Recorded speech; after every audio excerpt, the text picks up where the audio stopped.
Oh, there we go. There we go. AKA Snacks. There's always something technical with this fucking podcast. I don't know what it is, but we're jinxed. It's you. You're the fuck up. Don't worry. Jinx, absolutely jinx. But you know what? We find a way to get on.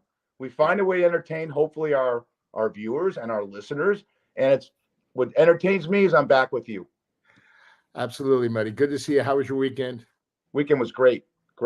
You know, it's just the NFL right now is perplexing. We'll get on with our guest in a second. Tell us who we have today, and then we'll bring him back in. But he's a big NFL and football fan, isn't he? Oh, he loves the Dallas Cowboys, baby. Well, let's talk to him. Yeah, let's do it. Let's bring him on, ladies and gentlemen. My dear friend, Jon Orlando. Hey, Action Junkies. What's going on, guys?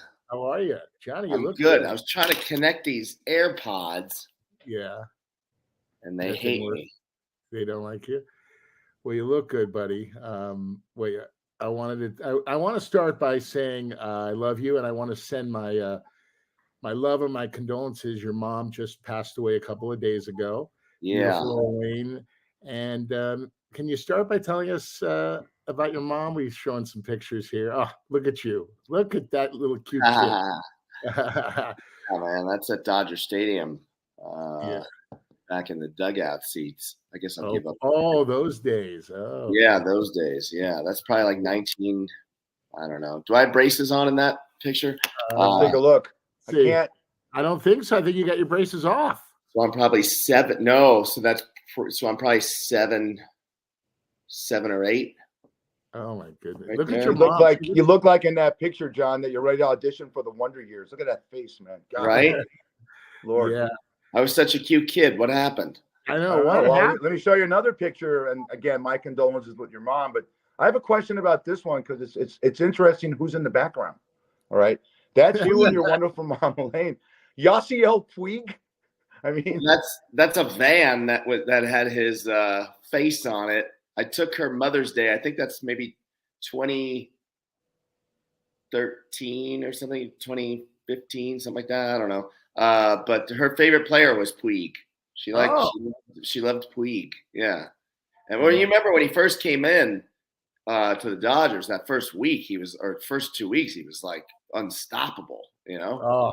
He was all over the press and she loved his name. Yeah. Yeah. I remember a night before a playoff game, John, he's at a Laker game walking on the court. And he's got 2 margaritas in his hand and he's stumbling. And my wife and I are watching the game. I'll never forget. My wife goes, Yasiel Puig looks exactly like Keyshawn Johnson. And he does. Yeah. Doesn't he? Yeah. Yeah. You know, it's funny. So I used to live, when he first came up with the Dodgers, I lived downtown LA in a high rise called Watermark Tower on 9th and Flower. And I had this neighbor that moved in like that summer or whatever. And at 6 a.m. every morning, I'm not kidding you, for like a week, 6 a.m., this Latin music would be on the other side of my bedroom wall, waking me up every morning. It was so annoying. And like on the 4th day, I called downstairs and I was like, as soon as 9 o'clock hits, I'm calling the office downstairs, like, this has to stop. So I called down and I said, hey, like my new neighbor's out of control, like music blaring every morning, ba-dum-bum-bum, every morning, 9 a.m. I mean, 6 a.m. I can't do this. You got to tell them to stop. And I've been in the building like 6 years, and the manager says, okay, I'll tell him. He said, but you might know who he is. I said, who is he? I don't know. What do you mean? How do I know him? He said, he plays for the Dodgers. I said, he plays for the Dodgers? Who is he? He says, his name's Yasiel Puig. And I go, Puig? He says, yeah. He says, but I'll tell him. I said, no. Don't worry about it. Let him play the music. We need to start getting up earlier. I'll listen to the music. Tell us the story about your beautiful mom, Elaine. Oh, man. What did she teach you? All the good stuff. I mean, she was amazing. You know, she, I don't know how much you even know about her cocktails, but she worked for Elvis Presley. back in the day. She worked for Elvis Presley Music. She handled all the songwriters agreements between the writers and Elvis. And she worked there. At the time, my dad was like a stay-at-home dad. This is in the 60s, before I was even born. Wow. And my dad looked after my brother from my mom's first marriage. And yeah, so she worked for Elvis. She was the president of the Jerry Lee Lewis fan club. Which back then was a big deal. President, this is before social media and stuff. So the fan club was the vehicle to connect you to the artist back then, pre-Instagram for all you kids watching. So she was president of that. She was friends with James Dean when she was a kid. My goodness, no way. Yeah. And she knew Buddy Holly. She actually dated Buddy Holly. Before she knew my dad. Yeah. Oh, by the way, we're going to tell our listeners and our viewers, your dad is the great, the legend, Tony Orlando. Yeah. Shout out to Tony, who I love so much. I did a movie with him called That's My Boy with Adam Sandler. And I saw him with my family at the Riviera back in the late 70s. And he's such a great guy. I love it. Shout out to T.O., baby. Thanks, man. So, Mom. But to answer your question, this will sum up who my mom was. And I've tried to be that same type of person. So in the 60s, my mom was in Tallahassee, Florida, and she gets on a bus, and this is during the racism stuff, right? So Black people were supposed to sit in the back of the bus back then.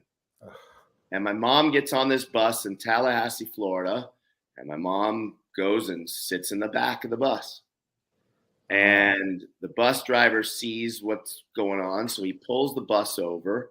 And I guess I don't need these because they're not working. And he pulls the bus over, and he comes to the back of the bus, and he tells my mom, what are you doing? You're sitting in the wrong section. You got to sit up in the front. And my mom says, no, I'm in the right section. And he says, no, you can't sit there. And my mom says, yeah, I'm going to sit here. It's okay. I'm sitting here. And the bus driver's just like, what are you doing? So the bus driver's like, well, you can't sit here. You need to move. And she's like, I'm not moving. Wow. My mom is 5'1", okay? Tiny little thing. And she says, I'm not moving. I'm sitting with them. And so the bus driver says, well, you can't. So the bus driver calls the police. Oh. Police come. They get on the bus. Says, what are you doing? And she says, I'm sitting in my seat. And they said, no, you have to sit up front. She said, nope, I'm not moving. They said, well, we're going to take you off the bus. So she says, all right, take me off the bus. So they take her off the bus, and they want to arrest her for public disturbance or whatever the charge would be back then. So they gave her two choices. You can come to jail, or you're no longer welcome in Florida, and we are going to drive you to the state line. And my mom said, all right, well, take me to the state line. She got a police escort out of the state of Florida because she refused to sit in the back of the bus. Oh, God bless That's you, who my Elaine. mom was. That is God bless. She's a Rosa Parks. Yeah. God bless you, Elaine. Oh, my God. And what did she teach you? I mean, you're such a great guy. You got a big heart, Johnny. What did your mom teach you growing up? As far as I can remember, when I was little, every time I'd leave the house, I kid you not, as recent as even she did it last year, she suffered from dementia for a few years. So she slowly, her speech, she couldn't find the right words and stuff. So, wasn't able to have normal conversation with my mom this year at all, really. But even last year, maybe a year ago, in the summertime, she said these words to me as I was leaving. Be kind, John, be kind. And you sure and she are. Always used to drill that into my head when I was little, and that's just kind of how I've always tried to be with people. You are. I have to thank you personally on air. John owns a studio called Sticky Paws Studios that does podcasts here in the Las Vegas area. When we go down there, he allows us to use the studio to do one of our shows with the great Carrot Top. I walk in there, and there's this guy Marvin, and his entire staff and people are the greatest people. But I can't get Brad Grunberg's attention, John. You weren't there because you had bowls of fucking candy everywhere around Halloween. And you have pretty girls working it. Brad Garrett walks out of one of your studios doing a podcast and talking to everyone, and Brad's got his eyes on M&Ms. It was a funny, it was crazy. Thank you so much for that.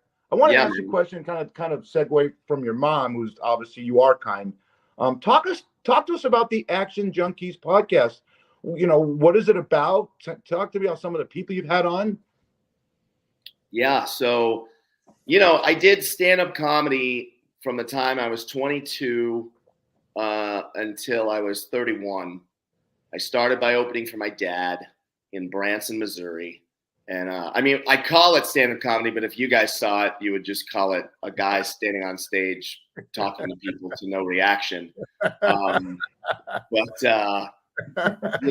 I did that for 10 years. Then I owned a PR firm for 10 years. And then I was in the tech space for about 5 years. And I kind of, at whatever it was, at 45 years old, basically started over. Wanted to get back to do something. I wasn't doing stuff I really loved.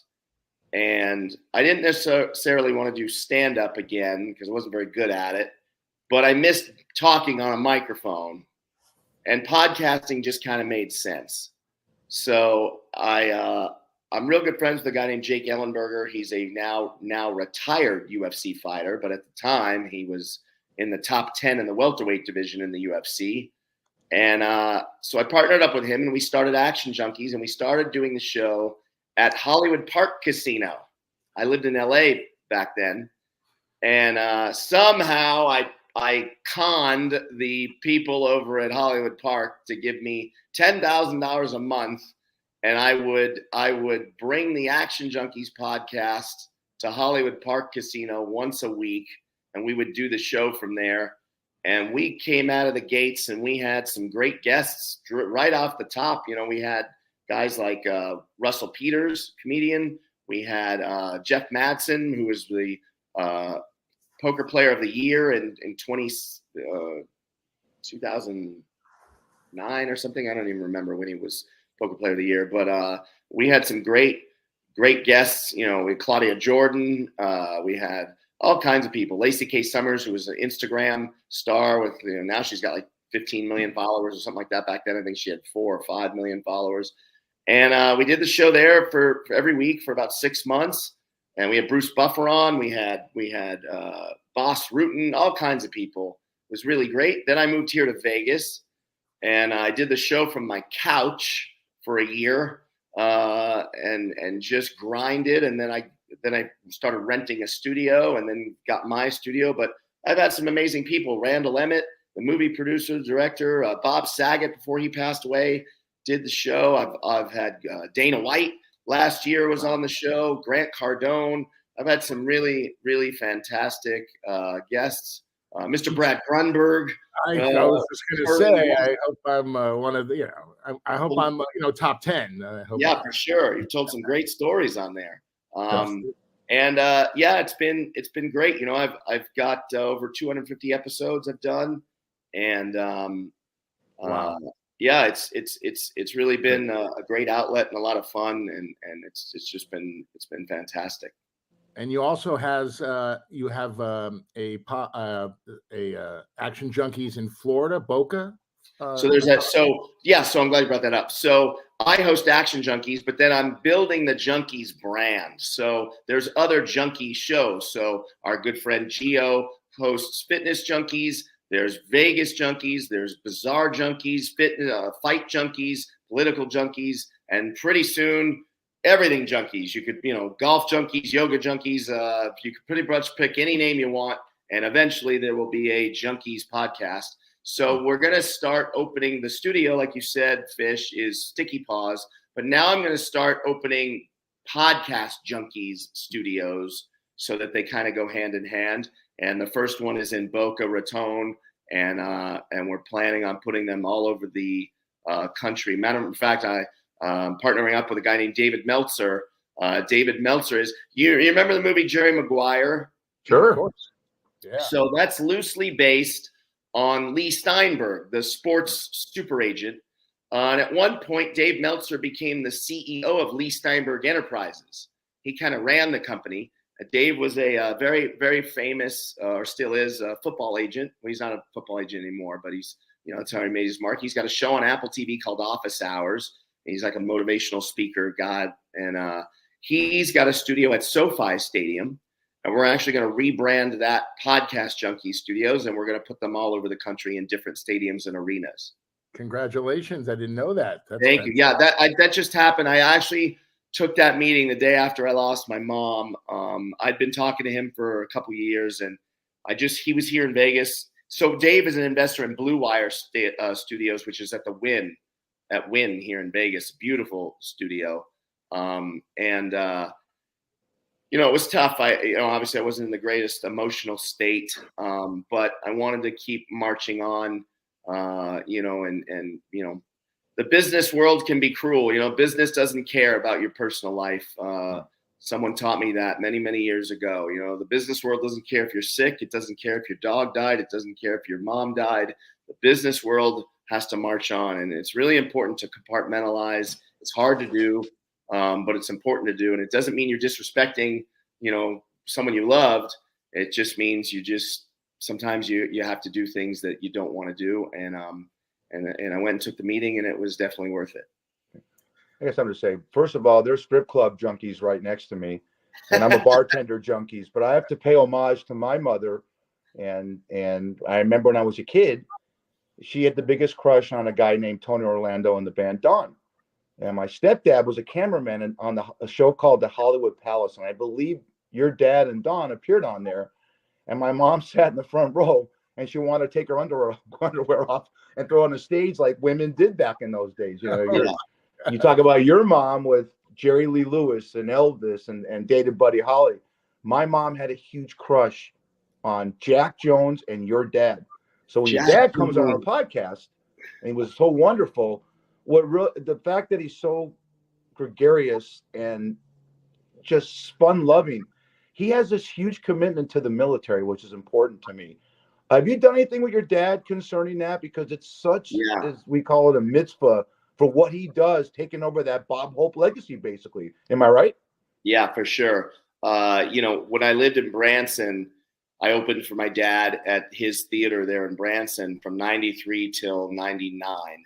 And every year for Veterans Day, he would do a free show for veterans. If you were a veteran, come, 2,000 people is what the theater held. And we'd have 3,000 people, 4,000 people show up. And it got to the point where he would do 2 shows in that day for the veterans for many, many years.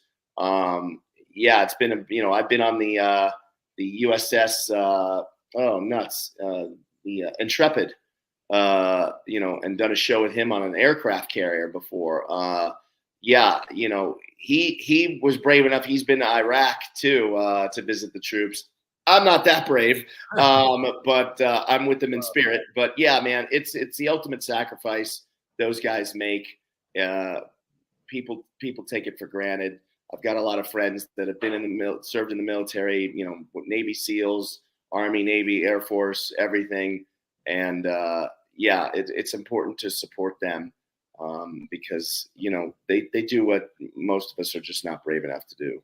Let me jump into something, Brad, real quick. Okay, before you go, because this is your good friend, but I have to hit a sports subject here. Brad's in hot heaven right now. Wait 1 sec, Fish. I want to say one thing. You took that meeting. Your mom was watching over you, and she made that deal happen. I'm very spiritual, and I really believe Elaine goes, it's time to throw some luck my son's way, and that's why the deal came through. I wanted to make a note. Yes, absolutely. You deserve it, and you deserve it, Jo. Let me tell you something. You have helped so many people, and you always buy me a meal when I come to Vegas, and that's very important. Oh boy, we're going to talk about her in a minute. Yeah. Hey, Life-size warrior on her way to work real quick. Oh, Vanessa, we love you. By the way, Johnny was a ladies man. Johnny was a very big ladies man back in the day. And I'm going to tell you something. I want you to tell this story. Yeah. A girl finds her father and a son finds his mother. And there are a lot of qualities that Vanessa has that Elaine had. And, Yeah. and how did you meet Vanessa? And it's a great story because I think there she is. It's beautiful. Yeah. So every year, but this is before I moved to Vegas, I would come to Super Bowl. I used to come to Vegas on all the big days, New Year's, Memorial Day, Labor Day, 4th of July, Wednesday, all the big days, Tuesday, any excuse to come to Vegas. So Super Bowl was certainly one of those. And we came every year, just a small group of us that now has grown to like 40 people. But it started off as maybe, 5 or 6 people, Jake Ellenberger being one of them, and my buddy Roger in Detroit, Jeff Cohen. And so we were in Vegas for Super Bowl. Well, actually, let me back up. We would all stay at the Hard Rock. And 2 weeks, I was such a, I'm a degenerate cocktails. I like to play blackjack and poker and all that.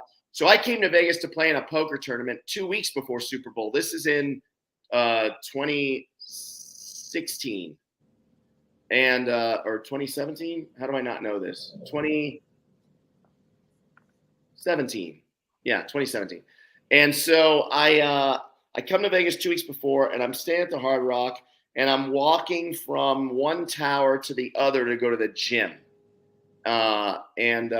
I'm sorry, I'm screwing this whole story up. I'm all screwed up. Sorry. I go to dinner at the steakhouse at the Hard Rock. And Vanessa is working. She wasn't working in Wet Republic yet. So she's working in there as the hostess, So she seats me, and I was actually with a girl, not on a date, with a female friend of mine that I'm kind of like, I've been her in-house psychologist with her bad dating choices. So I had posted that when I landed, I'm home again, Vegas, and this girl hits me up and she's like, oh my God, I got to talk to you, blah, blah, blah. And I'm like, oh my God, I just landed. Like, I don't have the patience for this. I said, look, I'm starving. If you want, meet me at the steakhouse at the Hard Rock. You can pour out your heart and soul, and I'll tell you what's wrong with the latest deadbeat guy that you're with. So Vanessa is the person that seats us. And my friend that I'm there with, how can I put it? She plays for both teams, so to speak. Oh, she dips her toe in the lady pond. Yes. Okay. Yes. We have something in common. Yes. Yeah, we both like that. So Vanessa walks away, and we're both got our jaws on the floor. And I look at her and I realize she's looking at her. I said, don't even think about it. That one's mine. You stay away. So she says, well, you better go shoot your shot, cowboy, So I'm like, here's what I'm going to do. I'm going to go to the bathroom. It's up by the host stand. And on the way back, I'll stop and talk to this girl, which was Vanessa, So I go into the bathroom, and I don't even need to go to the bathroom. I'm just like, I needed an excuse to have to walk by the host stand, right? So I get in the bathroom, and I'm sitting there like, let me just, trying to give it whatever the amount of time it would take to pee, and then I come out. So I come out, Vanessa's gone. She's not there. So the restaurant closed at 10 p.m. And I had landed late, and it was a late dinner. So there was no more seating people. So she left. She clocked out. It's like 10:01. So I'm like, oh, man, I blew it. So at least I knew where she worked, right? So I thought, well, I'm going to be back in Vegas in 2 weeks for Super Bowl. I'm going to take the whole crew to this restaurant so I can see Vanessa again. Okay, now 2 weeks go by. So I'm walking from one tower to the other to go to the gym. And this restaurant was right next door to the Pink Taco at the Hard Rock. And across from like the Dunkin' Donuts, if you can picture where that is. So... yeah. So I am walking by the restaurant, and I look in, and I actually see Vanessa like pre-shift, setting up the tables and stuff. So I go to the host stand, and she sees me, and the door's closed to the restaurant, but the host stand was like outside the restaurant, So I'm like motioning, like, come here, So she's like telling me like, we're closed, it's not open yet, So I'm like, no, come here. So she comes out, and I said, I just wanted to make a reservation. So I'm trying to make her laugh and give her my name and all that. So make the reservation for the following night. And I said, are you going to be working tomorrow? And she says, yeah. And I said, okay, good, because otherwise we could just cancel the reservation. I don't need to eat here if you're not going to be here. So it was my way of letting her know, like, we need to talk, So the next day comes, and I bring my crew of like 8 people in there, and Vanessa seats us. And I say, guys, this is Vanessa. This is my future wife. Just wanted you to meet her. Say hi, So Vanessa laughs, looks at me like I'm crazy.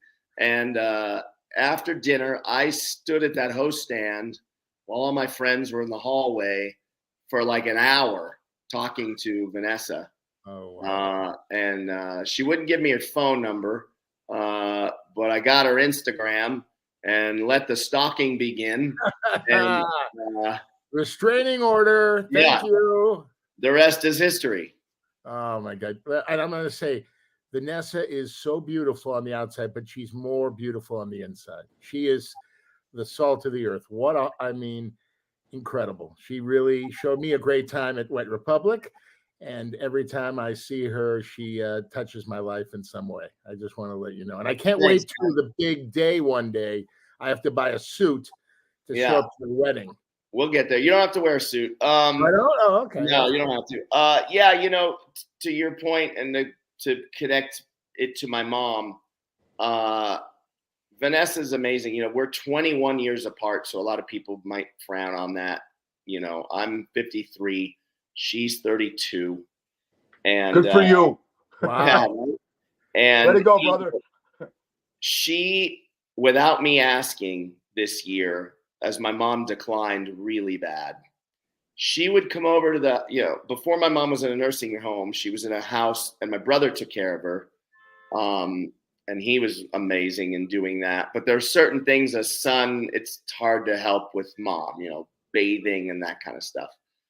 And so Vanessa would go over there and put a chair in the shower so my mom could sit and give her a bath, do her hair, clip her toenails, rub lotion on her feet. And I didn't ask her to do that. And she did that.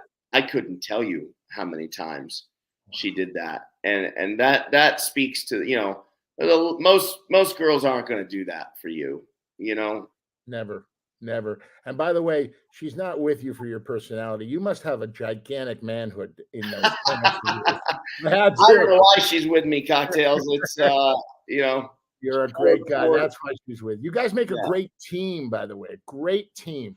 I'm telling you, beautiful, just the best. I'm so happy for both of you. You found each other. And by the way, I hope you were paying the rent of that girl that you're the psychiatrist for, because if it wasn't for her, you wouldn't have dinner there. And then you wouldn't have seen Vanessa, right? You're so right. The funny thing about that is I don't talk to that girl anymore because she went back with her psychotic ex. Oh. And she's not allowed to have male friends.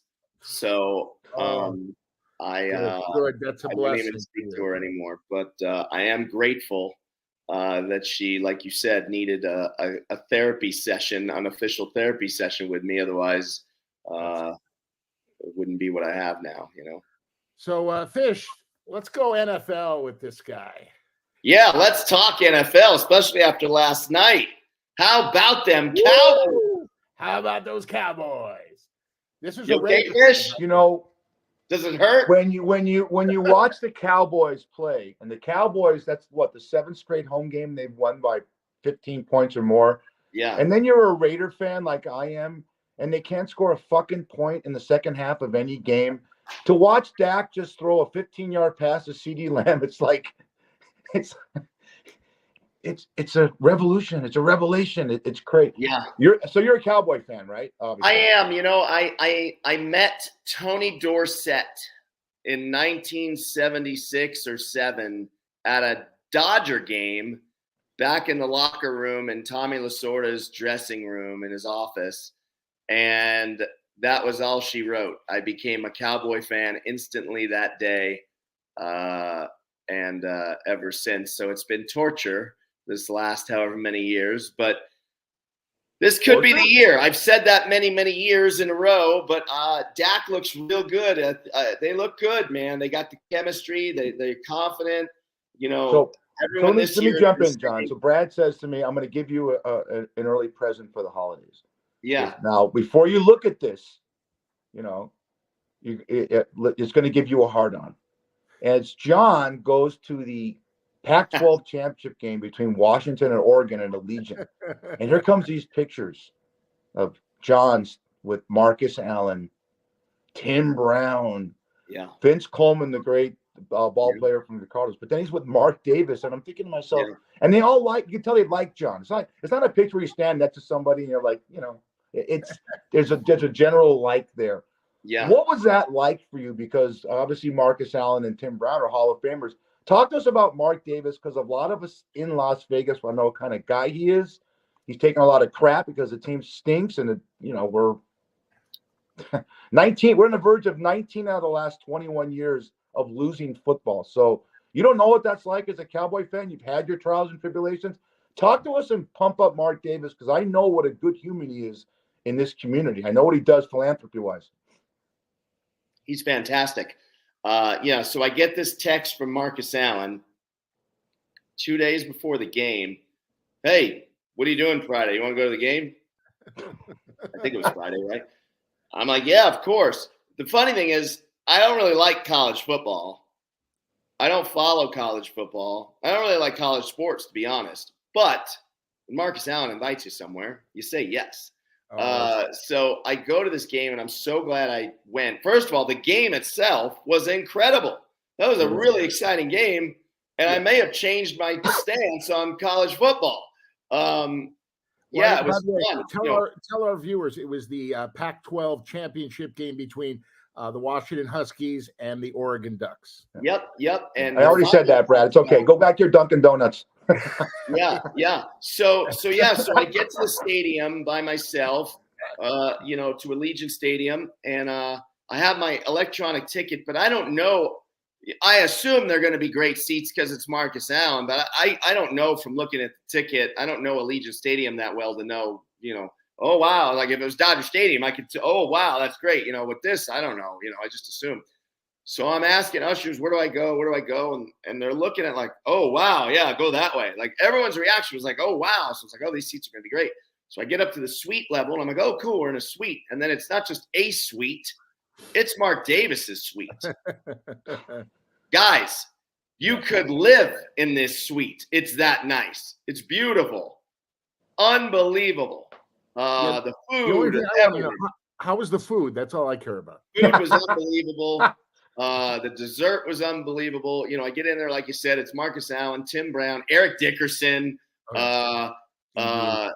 Vince Coleman, a couple other guys, defensive guys that you guys would probably know that I don't know the names of, that I forgot the name, unfortunately.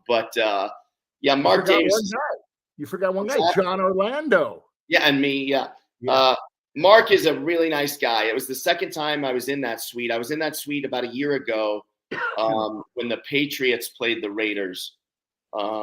Marcus invited me, and I was there with Vanessa. Vanessa's first football game she ever went to in her life. Wow. We were in the suite, in Mark Davis's suite, watching Patriots versus Raiders. Wow. That's crazy. Nice. And Mark Davis is watching Vanessa. Trust me. Yeah, for sure. Yeah. What's funny is, it's funny you say that. So next door to that suite, Dana White has a suite. Well, I guess it goes Mark Davis, and then technically Red Rock, then the Fertittas, and then Dana White. I guess there's three in a row, but I guess the bigger suite is the one for Red Rock, right next door to Mark Davis. So sometimes Dana's in that suite, apparently. So Dana happened to be in that suite that day. So me and Marcus and Vanessa, we went next door to say hi to Dana. And after we left Dana's suite, went back into Mark Davis's suite. This is last year. Who walks into Dana's suite? Mark Wahlberg, because they're playing the Patriots. I'm like, nuts. We just missed him, and we felt weird. We didn't want to go back in, so we missed it. But I have a photo. I'll try to find it and send it to you guys. I have a photo of Vanessa, and in the background, you can see Mark Wahlberg in the suite next to looking at her. Like, it's obvious that he's looking at her. And I don't blame him. I'm not mad at Mark. Yeah. That game, Brad, that was Vanessa's first game, ended on the most crazy play. Remember that? Yes. The Patriots are trying to just do one of those laterals, to run the clock out. And Chandler Jones intercepts it and runs it in. And everyone's like, I was at that game too. It was like, what just happened? What's it like when you're in the booth with those guys and a play that never happens? Give us a reaction to the guys you were with then. Yeah. So, when you're talking about Hall of Famers watching a football game and the basic fundamentals aren't getting met on the field, right? These guys go bananas, man. I mean, Marcus just shakes his head. Marcus even brought up last week. I wish I could remember the name of this defensive guy because he was a legend for the Raiders. Maybe this will help. He was famous for clotheslining. Was it Greg Townsend? Yes. Greg Townsend. Yes. Good pull, Fish. Good pull. He was known. He was ferocious, right? Yeah. Oh, he's unbelievable. And Marcus was showing me video compilation of this guy. I was looking at the hits that this guy, and I was like, this is not the same game anymore. Right. And Marcus was like, yeah, man, no one gets hit like we got hit. These guys, they all laugh at these guys. They respect their talent, obviously, but they're playing a different game. They're not playing the same game that Barry Sanders, Marcus Allen, all those guys played. This is a different game. Quarterbacks, too. Yeah, Greg Townsend was like Jaws Keel in Longest Yard. Exactly. Yeah, exactly. Exactly. Right? Wow. Thank you, Fish. Look at that defensive line he played with. I'm going to go old school if you're a Raider fan. We have a lot of Raider viewers. Yeah, Greg Townsend, Bill Pickel, Lyle Alzado, and Howie Long. So you had two great. You don't have to be a football fan to know their names, Lyle Alzado and Howie Long. And Townsend always said, I learned from these guys, and those are the great days. Listen to this. This is going to affect you, Jon Orlando. Brad and I are in hog heaven because his Arizona Wildcats are playing Oklahoma in a major bowl game. My alma mater, the University of Texas, is playing Washington in the playoffs. But the big news, because I'm a big Dodger fan, I'm from Los Angeles, Shohei Ohtani, there you go, baby. It's why I wore this hat today. A year for 10 years. That, if you follow baseball, and I know you do, John, talk to our baseball fans, that lineup of Mookie Betts, Freddie Freeman, and Ohtani is the next murderer's row in baseball. Do you agree? 100%. We still need pitching, right? But they're going to be tough to beat, man. They're going to be real tough. We're going to get that guy from Japan. I heard we're going to get that guy from Japan, Ohtani's buddy. Yeah, maybe. I'm real curious to see how. I don't know if you read this, but there's a lot of deferred money in Ohtani's deal, and it said unprecedented deferred money. So I think he's actually only getting like $30 million a year. Right, because he wanted them to have money to go out and get some other players. Right. Okay. So he's looking at kind of a Bobby Bonilla deal. Yeah. Right. Yeah. I got two questions for John. Fish, you got to be quiet for a sec. I got two questions. One, you have more contacts in your phone than anybody. I know you edited it. You have 8,000 people. Are you down to 4? I've weeded it out. Everybody knows you. I've weeded it out. Hold on. I'm going to show you. Oh, wow. Does it not say the number anymore it doesn't say the number at the bottom of your phone anymore. What's up with that? Oh, what is up with it? What do you got? 5,000 people? I don't know. It doesn't say, but yeah, I had weeded it down to like 4,500 or something. Unbelievable. Yeah. Right. Okay. It's crazy. This is the greatest story I've ever heard. Okay. Jon Orlando in Las Vegas with Michael Jordan from the Chicago Bulls. The floor is yours, J.O. I need this story, man. We're going to end with this story. We're going to end with this? You want the short version, the long version, the medium? What do you want? You got 11 minutes. Give it to me. I want it. I want everything. So back in 1993, this is February 18th, 1993. I was working at Front Runner's shoe store in Brentwood on San Vicente for you LA folks. Very popular shoe store. You know, the celebs go there. Michelle Pfeiffer, Robin Williams back in the day, OJ, you name them, they went there. So I worked at this shoe store, which is where I met Gio, who hosts Fitness Junkies for me, shameless Fitness Junkies plug. So on my lunch break, that's a different. we had this policy at the store. If you're late 3 times in 6 months, you're fired. And the reason they had this policy was because of me. I was always late. So I've got 2 strikes against me. And on this February 18th, 1993. And I wake up, and at the time, I was living at my dad's house, which was in Hidden Hills in Calabasas. So I had like an hour commute every morning with traffic, maybe even a little more than an hour. And I remember I woke up early to like thunderstorms at like 5:30 in the morning. And I was like, it was pouring so bad that day. I had to be at work at 9. The store opens at 10, but we got to be there at 9 to like straighten up and set up and all that stuff. And I remember thinking to myself, wow, I got to leave really early today because this rain, I know the traffic's going to be nuts. So normally I leave at 8. I leave at 7 on this day, which is not like me. I'm not that responsible. But I'm like, I don't want to get fired from this job because it was a really great job. So I leave at 7 and I get on the 134 freeway, the 101 freeway, and I'm in the fast lane. And as cars are going by on the other direction where there's no traffic, there's so much water in the fast lane. It is like dumping water every time they drive by me onto the car, the traffic's nuts. This ended up being, if you remember this in 93, this was day 1 of like a 5-day downpour.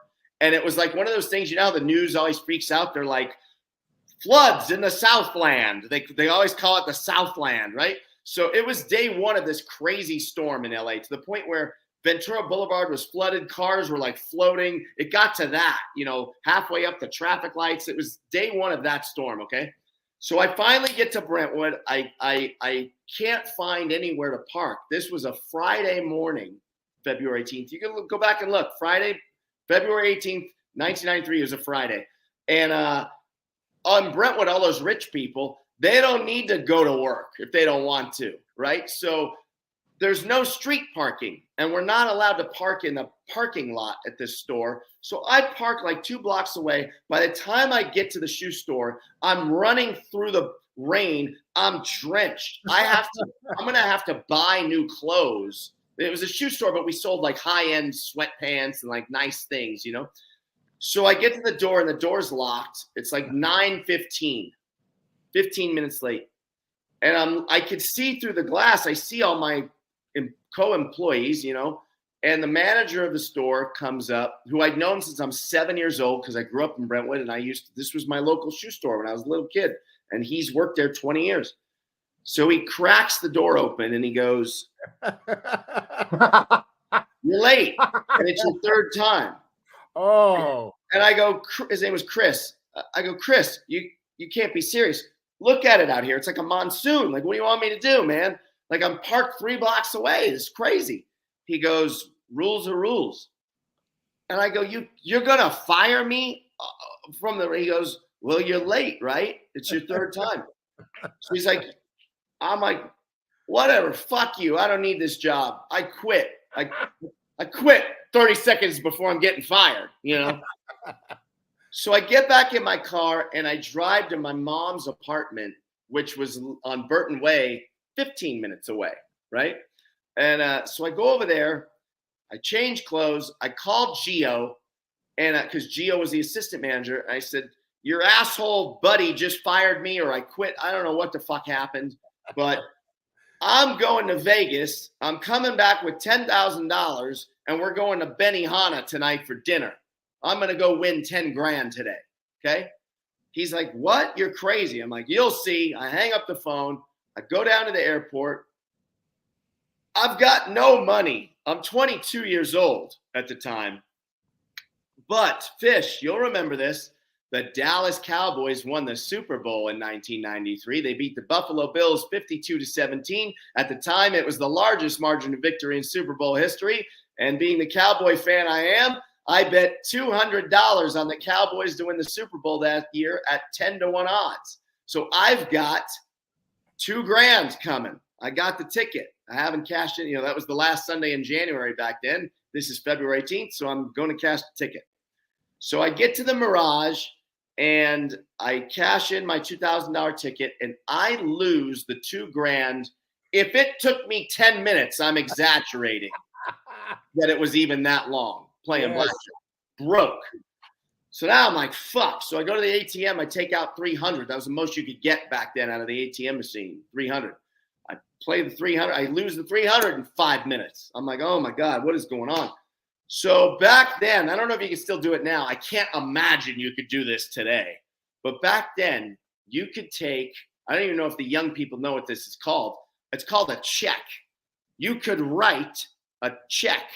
Basically, let's just call it what it is, an IOU. You could write a check, give it to the casino, and they'll give you money. Okay? So I got no money in my account, and I write a $1,000 check to the Mirage. Now, back then, the most you were supposed to be able to write was $200. $200 per trip, and a trip constituted 14 days. But if you had the gift of gab, they'd let you write it for more. So I write this check for $1,000. I lose that. Now I'm down to one more check. I always had an emergency check folded up in my wallet. So I try to write them another check. They won't take it. They're like, no, you're at your limit. I go next door to Caesar's Palace. That's where my dad worked a lot back in the day. So I talked my way into them taking another $1,000 check. So I write a $1,000 check to them. So now I'm down $2,000 in checks, 300 from the ATM, the $2,000 from the Super Bowl. This is it. This is going to be my Hail Mary, right? So I go back to the Mirage because it's personal. I want the money back from the Mirage, right? So I get back to the Mirage. I'm playing blackjack, and I lose 400 of the 1,000 real quick. Now I got 600 left, and reality's starting to sink in. So I think to myself, okay, just play $25 a hand. No more going crazy. You got $600 left. Just last long enough to fly home at 6 o'clock on my flight. Go back Monday and beg and get your job back. So that's my new plan. So while I'm sitting there doing that, Michael Jordan walks by. And is this going to cut off in an hour? Like on the button? No. Okay. So Michael Jordan walks by, and the dealer says, look, there's Michael Jordan. I'm sorry. She says, look, there's Dr. J. I look up, and it's not Dr. J. It's Michael Jordan. I said, lady, that's Michael Jordan. It's not Dr. J. She says, no, it's Dr. J. He's been here for a couple days. I go, whatever. So you know how you do a lap in the casino sometimes? You're just walking around. So he comes back around again. She goes, there he is. There's Dr. J. I go, what is wrong with you? I'm like, look, I'm wearing the shoes. That is Michael Jordan. I go, hey, Mike. He turns around. I go, she thinks you're Dr. J.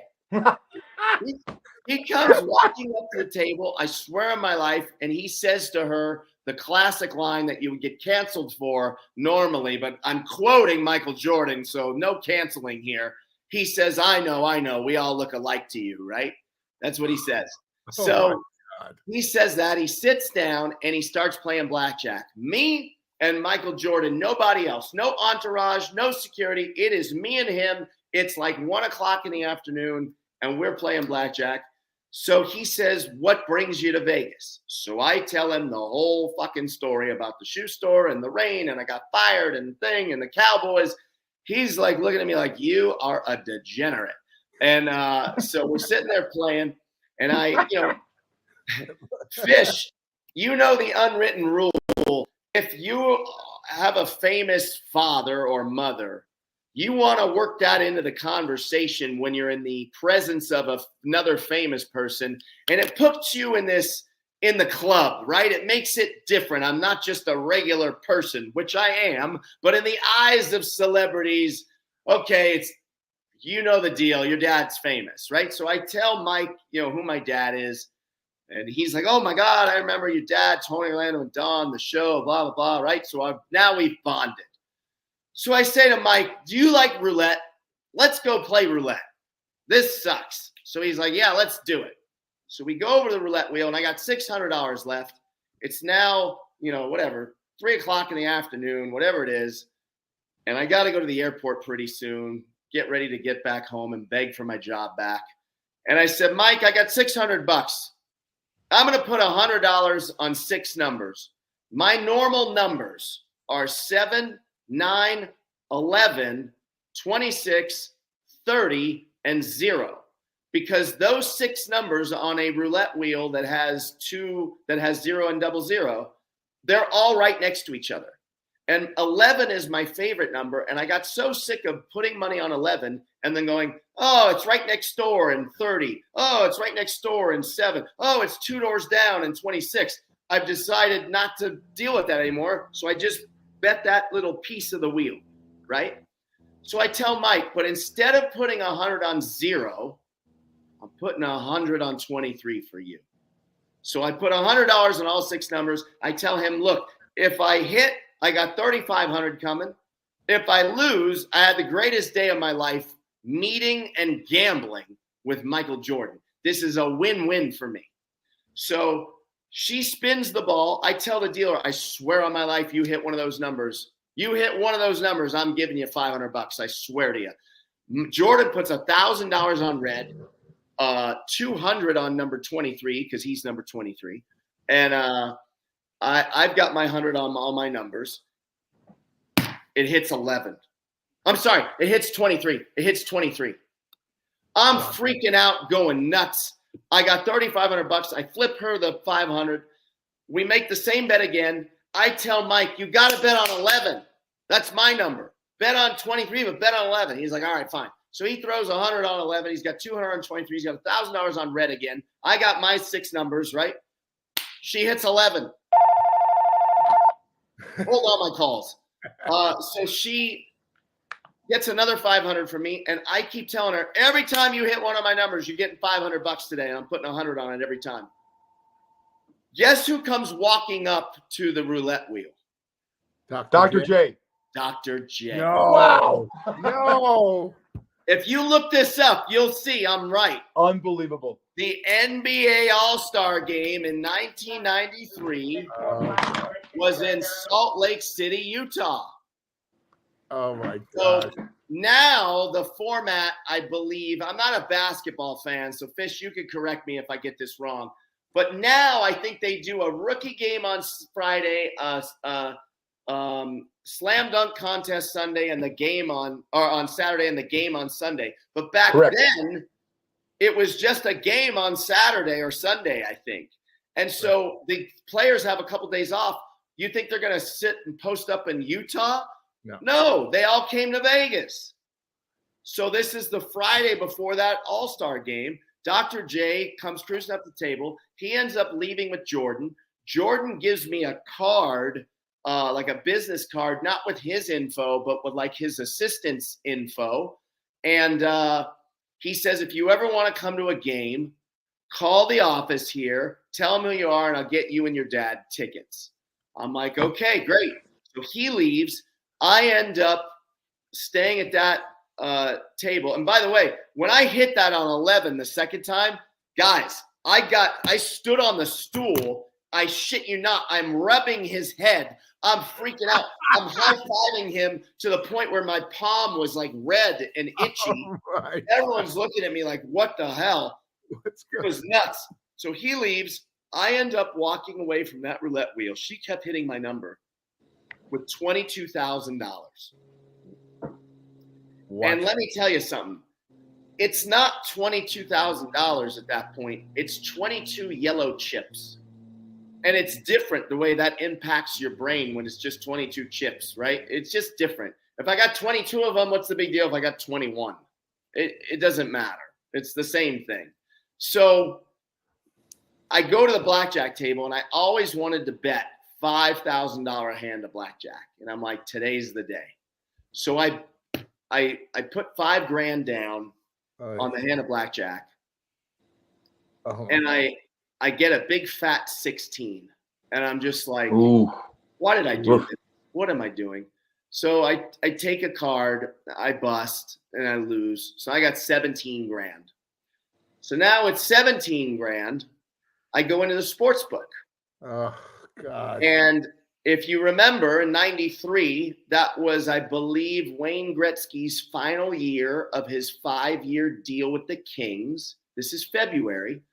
Stanley Cup finals are like May, June, right? And he promised he'd bring the cup to LA. So I put $7,000 on the Kings to win the Stanley Cup at 7-1 odds. I don't know if you remember, but they went to the finals that year. Right. I remember. Marty McSorley scored a goal that they took away because his stick was taped higher than the rules allowed or whatever. Kind of like a George Brett Kings thing, end up losing in double overtime. They don't win the 7. I don't win the. I would have won $49K anyway. So I bet the $7K on the Kings. That left me with $10K, and I had $10,000 in cash. And then my mom, probably like your mom when you were little, your mom always used to say to you, "Don't carry a lot of cash. Don't carry a lot of cash with you." So I was like, I got $10,000. I don't want to travel with all this cash. I was like nervous. I never had money, So I go to the cashier at the Mirage and I said, "Can I get a check for this?" And she goes, "You want a check? Because if you got cash, you're hiding it from the IRS, right? If you got a check for 10 grand, they're going to know and you're going to get, you might pay taxes on it." She's like, "We can do it if you want." But the lady's looking at me like, "You're nuts," And I was like, "Yeah, I want a check." So she gives me a check for $10,000 from the Mirage.